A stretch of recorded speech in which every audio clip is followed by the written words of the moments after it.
Je suis Harold de Juillet, directeur général de Cerner en France. On est implanté depuis une douzaine d'années. Nous sommes ravis de participer au CATEL. CATEL, c'est un des rares lieux où on peut réfléchir à l'avenir de la santé. Le thème cette année, c'est l'e-santé, ce qui correspond au cœur de métier de Cerner. J'ai la joie de participer à la thématique GHT, Groupement Hospitalier de Territoire, qui est la réglementation qui change la donne.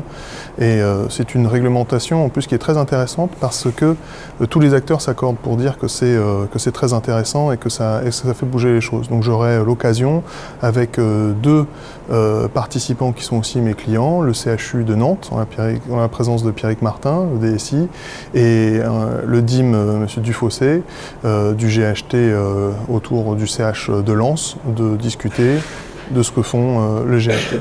Nos projets, nous sommes éditeurs de logiciels, spécifiquement dossiers patients informatisés. Nous avons de belles réalisations à nos actifs, notamment le CHU de Nantes, qui a été déployé sur les 2 dernières années, et le CH de Lens, qui est en cours de projet, un contrat que nous avons signé l'année dernière et qui se déploiera l'année prochaine.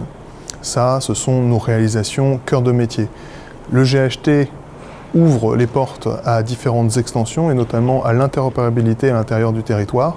Donc Cerner travaille activement à l'ouverture de ce système via des pages de synthèse, mais également via une plateforme d'interopérabilité qui permet de discuter avec des systèmes d'information qui sont exogènes.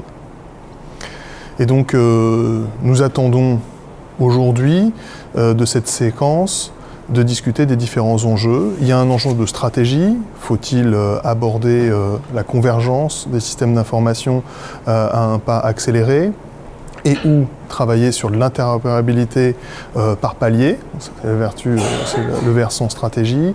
Il y a un versant investissement, ce ne sont pas des travaux qu'on peut mener sans investissement, sur fonds propres quand les établissements vont bien, mais pour éviter de créer une fracture numérique à l'intérieur des établissements hospitaliers, pour les établissements qui en ont besoin pour leur bassin de population, mais qui n'auraient pas les financements, il faut qu'il y ait un investissement public.